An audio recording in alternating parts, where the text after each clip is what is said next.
If you're experiencing Matchmaking Error 2026 on your Steam Deck, follow these steps to troubleshoot and resolve the issue. Step 1. Check internet connection.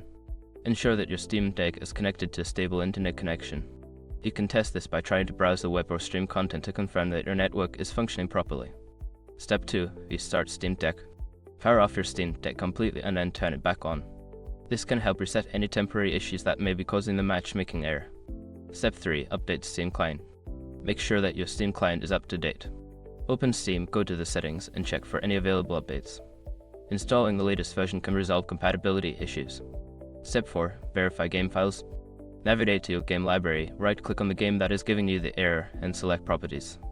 From there, go to the Local Files tab and click on Verify Integrity of Game Files. This will check for any corrupted files and replace them. Step 5. Reinstall the game. If the error persists, consider uninstalling and then reinstalling the game.